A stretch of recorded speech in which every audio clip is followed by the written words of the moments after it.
Tiraamp taanee biyya kam irratti haala raawwachuu danda'u? Pireezidantiin Ameerikaa Doonaald Tiraamp haala nagamneen loltuu bobbaasuun pireezidantii Venezuelaa fi haadha warraa isaanii lafa ciisaniitii to'atanii gara Ameerikaa fidaniiru. Dhimmi isaanii mana murtii Ameerikaatti ilaalamaa jira. Adeemsi isaanii kun dheekkamsa kaaseera. Kanneen isaan deeggaranis jiru.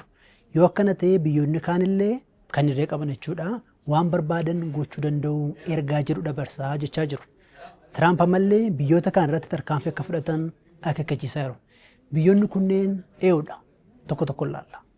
Bakki jalqaba Tiraamp irra buufatan Giriinlaandidha. Ameerikaan Giriinlaand keessaa buufata waraanaa qabdi. Garuu Tiraamp odola kana guutuutti dhuunfachuu fedhu. Sababa nageenya biyyaalessaatiif Giriinlaandiin nu barbaachisti jedhu. Naannoon kun bakka dooniiwwan Raashiyaa fi Chaayinaa marsanii jiran jechuun gaazexeessitootatti himanii turan. Odolli kun albuudota gati jabeessa bakka hundatti hin argamne kan bilbila smaartii, konkolaataa elektiriikii fi meeshaalee waraanaa irraa hojjechuuf barbaachisaniin kan badhaatedha. Yeroo ammaa Chaayinaan albuuda baay'ee hin argamne kana oomishuun US haalaan ni caalti. Tiraamp kana jijjiiruu fedhu.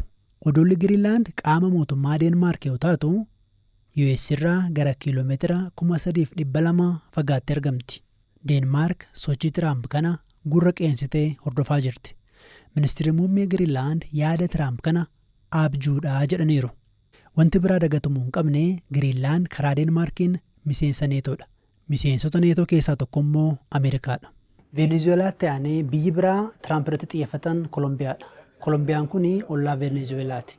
Kuufama boba'aa guddaallee qabdi.